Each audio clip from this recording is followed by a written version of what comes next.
कहते हैं ना दोस्तों कि जल्दबाजी में लिया गया फैसला हमेशा हमेशा के लिए इंसान की ज़िंदगी को तबाह कर जाता है। लेकिन जब तक इंसान के सामने लिए गए फैसले के बारे में तय तक जानकारी मिलती है तब तक पता चलता है कि उसकी तो दुनिया उजड़ चुकी होती है। आज की घटना में सेम ऐसा ही कुछ होता है कि इसी की वजह से एक व्यक्ति हमेशा के लिए इस दुनिया को छोड़ के चला जाता है। लेकिन जब लोगों के सामने सच्चाई निकल के आता है तो इसे सुनने के बाद लोगों को अपने कानों पर यकीन भी नहीं होता है।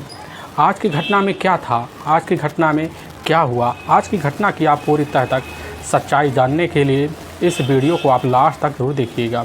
नमस्कार दोस्तों, मैं प्रदीप कुमार आपको इस टेढ़ी बात चैनल पे मैं स्वागत करता हूं।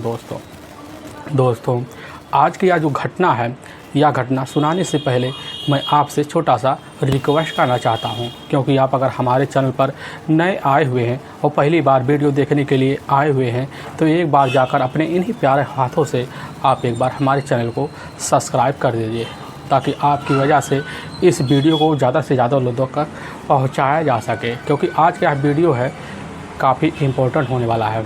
और आज की यह सच्ची घटना उत्तर प्रदेश का एक जाना माना ज़िला पड़ता है मिर्ज़ापुर, और ठीक उसी का कछावा कस्बा लगता है।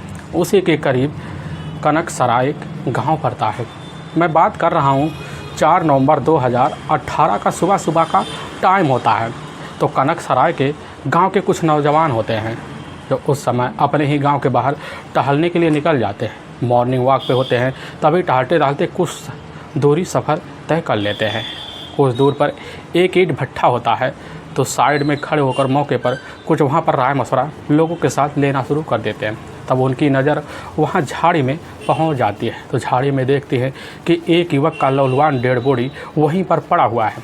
वह युवक जैसे ही देखते हैं तुरंत ही वहाँ आवाज़ लगा देते हैं। और इनकी आवाज़ सुनकर सुबह के टाइम काफ़ी लोग मॉर्निंग वॉक पे होते हैं, तो सभी लोग वहाँ इकट्ठा हो जाते हैं और नज़ारा देखते हैं।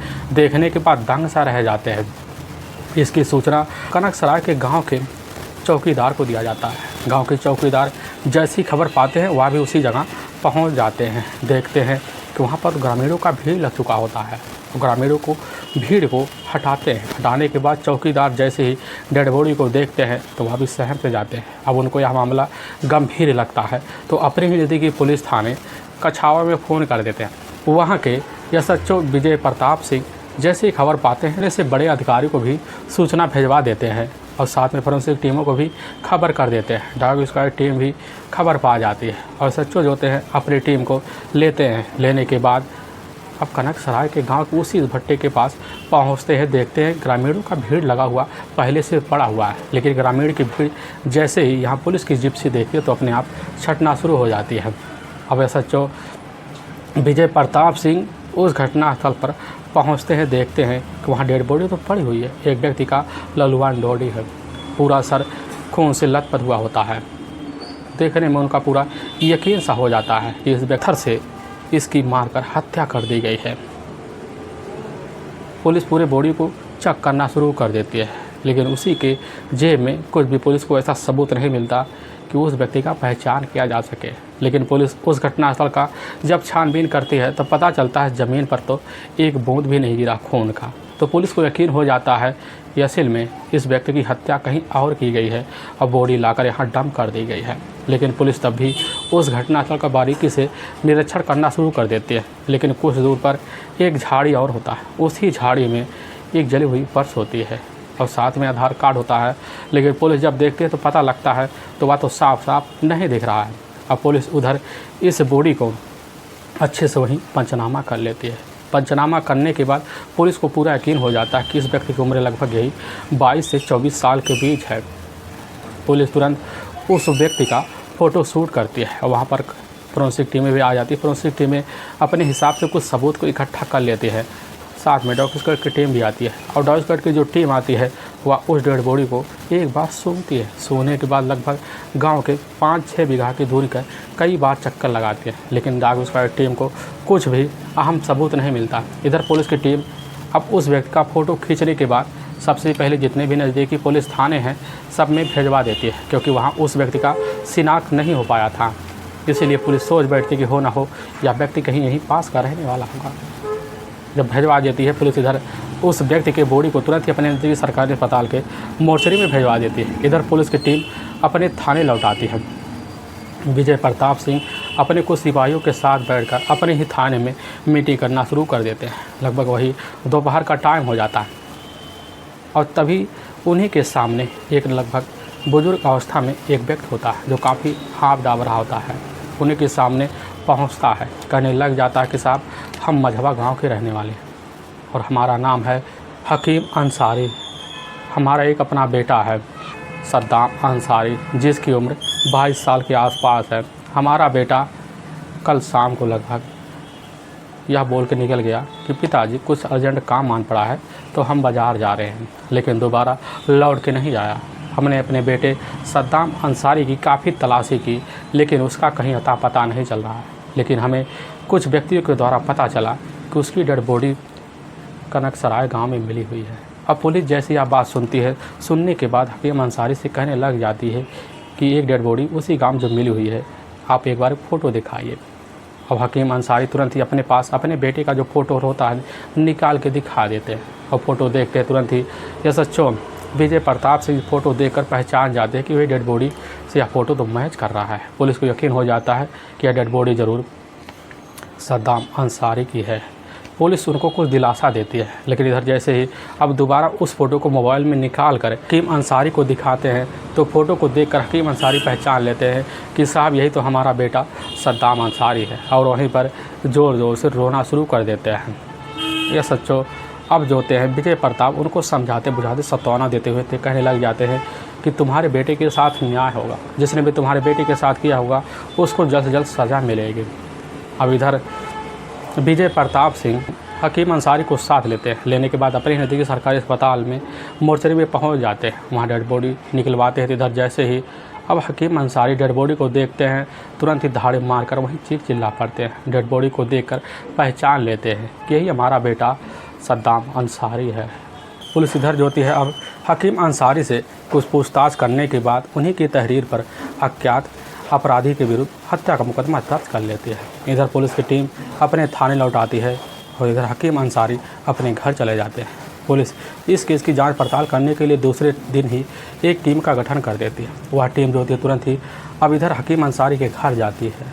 सद्दाम अंसारी के बारे में हकीम अंसारी से पूछताछ शुरू कर देती है, कहने लग जाती है कि आखिर आपके बेटे का क्या किसी के साथ रंजिश है या किसी के साथ दुश्मनी पहले से पड़ी हुई है या किसी के ऊपर आपको शंका हो रहा है। अब इधर हकीम अंसारी जैसे वहाँ के SHO की बात सुनते कहने लग जाते कि साहब हमारा बेटा जब शाम को निकला था तो कुछ ही घंटे पहले उसके मोबाइल पर एक कॉल आया हुआ था, लेकिन जब दोबारा कॉल आया तो उसी से बात करते हुए वह बाहर चला गया।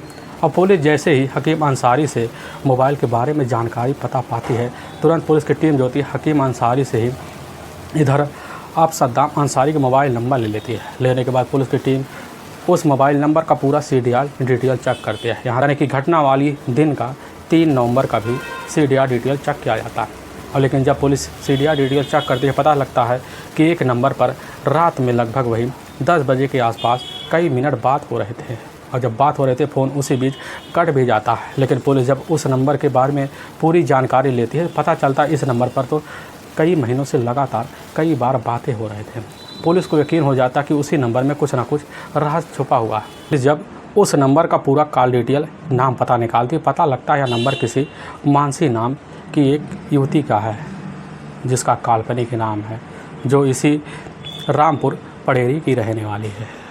अब पुलिस जैसे ही पता पाती कि मानसी से उस दिन घटना वाली दिन बात हो रहा था, तो पुलिस की टीम बिना देर किए जाती सबसे पहले मानसी के घर पहुंच जाती है।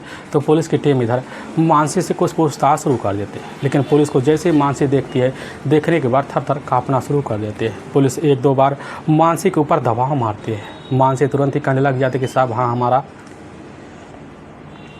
सद्दाम अंसारी से कई महीने पहले से ही प्रेम प्रसंग चल रहे हैं और प्रेम प्रसंग की सारी जानकारी हमारे अपने पिता होते हैं अवधेश चौरसिया, और साथ में हमारे अपने चाचा होते हैं शिव कुमार चौरसिया। इन्हीं दोनों के बारे में जैसे पुलिस के सामने कुछ अनहोनी वाली बात रखती है तो पुलिस चौंक जाती है, पूरा यकीन कर लेती है कि हो ना हो यही दोनों शामिल है लेकिन पुलिस जब इधर और मानसी के ऊपर दबाव मारती है तो पुलिस के सामने चौंकाने वाली बात रख देती है। अब पुलिस को पूरा जो शंका होता है वह पूरा जाकर यकीन में बदल जाता है। इसीलिए पुलिस की टीम बिना देरी किए अब इधर शिव कुमार चौरसिया और साथ में अवधेश कुमार चौरसिया पुलिस दोनों की तलाशी करना शुरू कर देती है, क्योंकि उस समय दोनों तो घर में नहीं होते हैं। पुलिस इनके पीछे खबरी लगा देती है ताकि जल्द जल्द पुलिस की हिरासत में आ सके। और पुलिस इनके पीछे लग जाती है।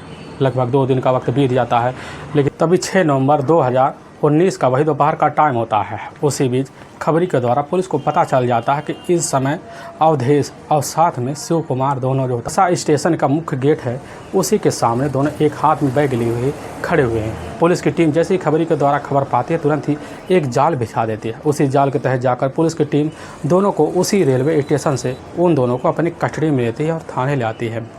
लेकिन पुलिस को जैसे इधर अवधेश चौरसिया और साथ में शिव कुमार चौरसिया देखते हैं तुरंत ही पुलिस के सामने एक भीगी बिल्ली सा बन जाते हैं। पुलिस की टीम इधर जैसे ही इधर मानसी की बात कही हुई सारी सामने उनके रखती है तो बिना देर किए पुलिस के सामने अवधेश चौरसिया और साथ में शिव कुमार चौरसिया पुलिस के सामने सद्दाम अंसारी के हत्या का जुल्म कबूल कर लेते हैं। लेकिन पुलिस के सामने जो दिल दहलाने वाली जो कहानी बयां करते इसे सुनने के बाद पुलिस का तो कलेजा हिल सा जाता है।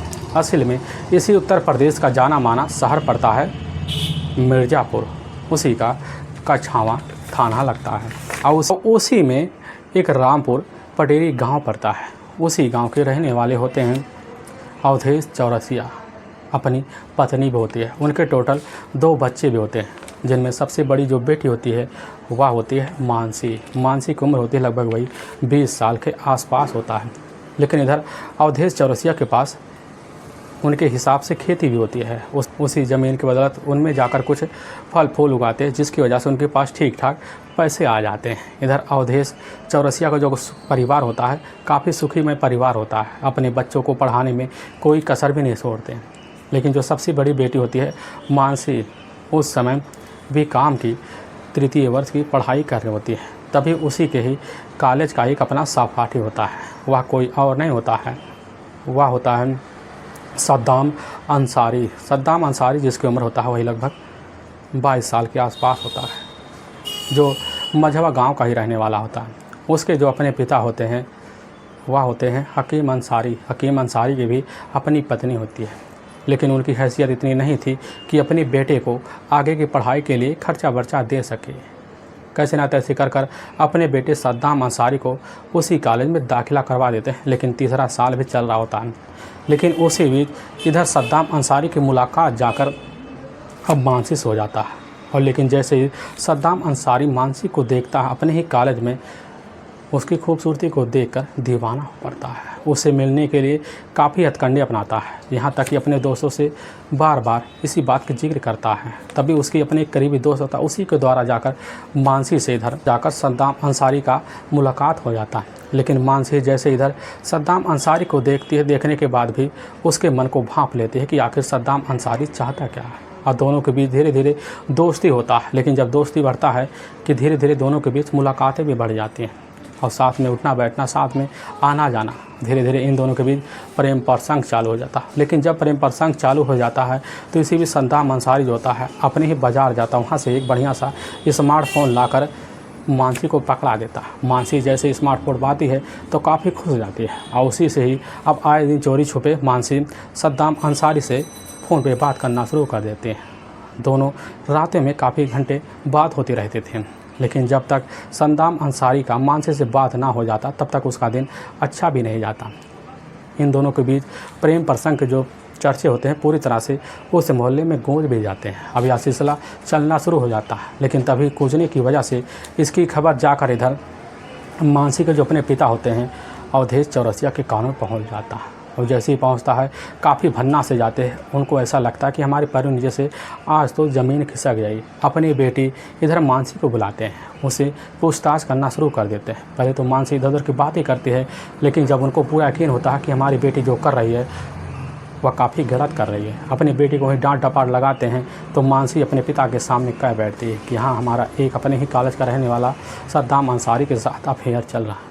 इस बात को जैसे ही सुनते हैं तो उस समय अवधेश चौरसिया भन्ना आ जाते, कहने लग जाते कि बेटी वह तो हमारी बिरादरी का है ही नहीं, आखिर में तुम्हारा और उसका रिश्ता कैसे हो सकता, इसीलिए तुम उससे आज से दूरी बना लो, नहीं तो तुम्हारे लिए भी अच्छा नहीं हो जाएगा। इधर अवधेश चौरसिया अपने छोटे भाई शिव कुमार चौरसिया को साथ लेते हैं। लेने के बाद हकीम चौरसिया के पास जाते हैं, उनके बेटे के बारे में सारी सच्चाई बता देते हैं। हकीम चौरसिया जैसे ही बता पाते हैं तो अपने बेटे को बुलाकर काफ़ी डांट टपाट लगा देते हैं। लेकिन इधर जैसे ही हकीम अंसारी अपने बेटे को समझाते हैं तो उनका जो अपना बेटा होता है वह समझ जाता है कि हमारे जो पिता कर रहे हैं पूरी तरह से सच है। अब इधर साथ में अब मानसी और हकीम का जो बेटा होता है सद्दाम अंसारी के बीच कुछ दिन तो मुलाकातें बंद हो जाती हैं, लेकिन जैसे ही 4 महीने का वक्त बीतता है तो उसी बीच दोनों के दिल में उमंगें उमड़ना शुरू हो जाते हैं। दोनों मिलने के लिए बेकरार हो उठते हैं और मिलने के लिए काफ़ी हथकंडे होता है। इधर सद्दाम अंसारी अपनाना शुरू कर देता है, लेकिन तभी कॉलेज जाता है। कॉलेज जाने के बाद वह मानसी से मुलाकात करता है, उससे कहने लग जाता है कि हम तुम्हारे बिना नहीं रह पाएंगे और तुमसे अब हम शादी करना चाहते हैं।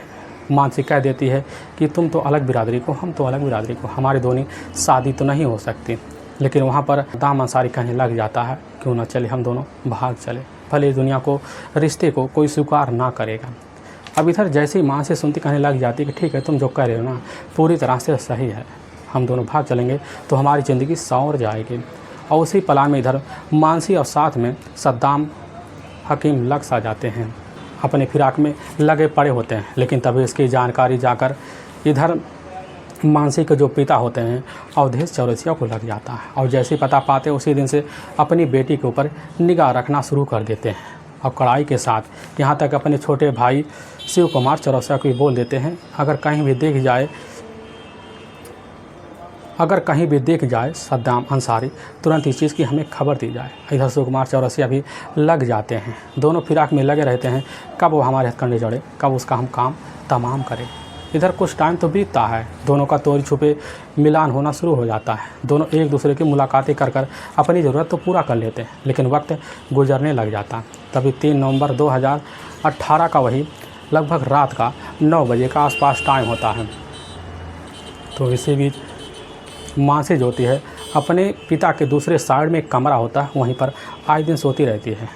लेकिन उसी दिन उसको काफ़ी दिन भी हो गया था इधर सद्दाम अंसारी से मिले हुए, तभी वो अपने आप को काफ़ी बोर महसूस कर रही होती है। अब उसी बीच सद्दाम अंसारी के पास फ़ोन लगा देती, कहने लग जाती है कि हमारे पिता हमारे सब घर वाले तो सो गए हैं, काफ़ी गहरी नींद में सो रहे हैं, आज हम तुमसे मुलाकात करना चाहते हैं। यह बात जैसे इधर सद्दाम अंसारी सुनता है तुरंत ही अपने घर से अपने पिता से बोल के निकल पड़ता है कि पिताजी हमें कुछ अर्जेंट काम पड़ा है तो हम बाज़ार जा रहे हैं, वहाँ पर अपना सामान लेकर वापस आ जाएंगे। अपने पिता इधर जो होता है हकीम अंसारी से बोल के वहाँ निकल जाता है, लेकिन कुछ ही मिनट का सफ़र तय करके और तुरंत ही मानसी के दरवाजे पर पहुँच जाता है। और जब पीछे दरवाजे पर पहुँचता है तो एक बार मिस कॉल कर देता है। मानसी समझ जाती है कि पीछे वाले दरवाजे पर आकर सद्दाम अंसारी खड़ा हुआ और दरवाज़ा जाके खोल देते हैं, अंदर ले लेती है। फिर दोनों बैठकर वहाँ कुछ बातें करना शुरू कर देते हैं। लेकिन जब बातें करना शुरू कर देते हैं तो इसी बीच मानसी को काफ़ी ज़ोर से हंसी आती है। अब यह हंसी की जो आवाज़ होती है जाकर अवधेश चौरसिया के कानों में पहुँच जाती है। तुरंत ही समझ जाती कि हो ना हमारे बेटे के कमरे में ज़रूर वह सद्दाम अंसारी आया होगा। झटपट उठते हैं, दरवाजे पर पहुंच जाते हैं और दरवाजे पर कई बार हाथ मारते हैं, लेकिन दरवाज़ा तो खुलता नहीं। मानसी आवाज़ लगाते हैं, लेकिन मानसी तो कुछ बोलते नहीं, वह समझ जाते कि अंदर कुछ ना कुछ गड़बड़ है। तुरंत ही उसी समय दरवाजे पर काफ़ी ज़ोर से धक्का मारते हैं, जिसकी वजह दरवाज़ा खुल सा जाता है। लेकिन वहीं पर बगल में बैठा हुआ होता है सद्दाम अंसारी, उड़कर भागने की फिराक में होता है। उसी समय जाकर अवधेश चौरसिया पकड़ लेते हैं, लेकिन सद्दाम अपने आप को बचाने के लिए एक झटका अवधेश चौरसिया को मारता है। लेकिन अवधेश चौरसिया जब समझ जाते हैं कि हम इसके आगे कमज़ोर पड़ रहे, तुरंत ही अपने छोटे भाई शिव कुमार चौरसिया को आवाज़ लगाते हैं। शिव कुमार चौरसिया जैसे खबर पाते तुरंत ही उसी कमरे में वह भी दाखिल हो जाते हैं। शिव कुमार चौरसिया और साथ में अवधेश चौरसिया दोनों मिलकर एक साथ इधर सद्दाम अंसारी को पकड़ लेते हैं। इसके बाद ज़मीन पर लेटा देते हैं। उधर शिव कुमार चौरसिया के हाथ में एक बड़ा सा भारी भरकम सा पत्थर लग जाता है और उसी पत्थर से उसके सर पर कई बार वार करते हैं, जिसकी वजह से सद्दाम अंसारी ही हमेशा के लिए उस दुनिया को छोड़कर उसी घर में चला जाता है। लेकिन अवधेश चौरसिया को जैसे ही पता चलता वह काफ़ी एक बार सनन सा जाते हैं, ना कुछ सोच पाते हैं ना कुछ समझ पाते हैं। उन्हीं के घर में ही उनकी अपनी बेटी सामने बैठी होती है। काफ़ी धमका देते हैं, वह कह देते हैं कि अगर तुमने इसके बारे में किसी को भी बताई तो तुम्हारे लिए वह ज़िंदगी का आखिरी दिन होगा। मानसी वहाँ डर के और सहम के चुप हो जाती है और उसी के सामने उसके जो पिता होते हैं उसी समय अवधेश चौरसिया के बाहर एक मोपेड खड़ा होता है और उसी पे ले जाकर इधर सद्दाम अंसारी को बीच में बैठा लेते हैं और वह जो चलाने वाला होता है वह होता है शिव कुमार चौरसिया। शिव कुमार चौरसिया उसको चलाते हुए कुछ दूर सफ़र तय करते हैं और चलाते कनकसराय गांव के बाहर पहुंच जाते हैं। देखते कि वहीं पर ईंट भट्टा है तो वहां पर काफ़ी सुनसान रास्ता है और उसी झाड़ी में ले जाकर इधर अब सद्दाम अंसारी के बॉडी को डंप कर देते हैं। उसके जेब में रखा हुआ उसका मोबाइल निकालते, उसका पर्स निकालते हैं और वहीं बगल में रखकर जलाने की कोशिश करते हैं, लेकिन उस समय तो जलता है और कुछ देर बाद बुझ जाता है और ले जाकर उसी समय उसका पर्स और साथ में मोबाइल वहीं एक झाड़ी में छुपा देते हैं। इधर वह समझ जाते हैं कि यह मामला हमारे लिए तो काफ़ी आसान था, हम पूरी ज़िंदगी पूरे ऐशो आराम से जिएंगे। इधर अवधेश चौरसिया और शिव कुमार चौरसिया अपने घर चले आते हैं। आने के बाद ऐसी ज़िंदगी जीते हैं, लगने लगता है कि हमने कुछ किया ही नहीं।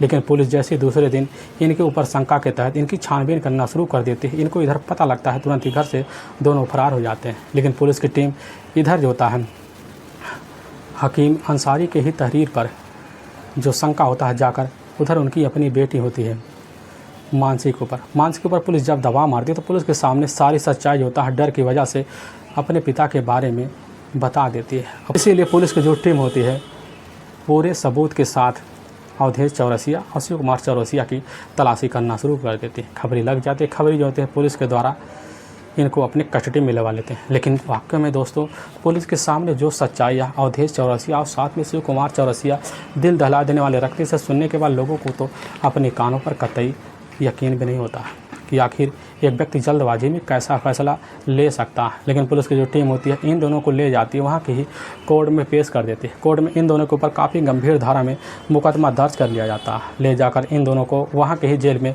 हमेशा के लिए लंबी सज़ा के लिए डाल दिया जाता है। दोस्तों हम इस घटना का सुनाने का उद्देश्य किसी को परेशान करना नहीं है और ना ही किसी के दिल को ठेस पहुँचाना है, बल्कि आपको यह बताना है कि आप जहाँ भी रहें आप सावधान और सतर्क ज़रूर रहें।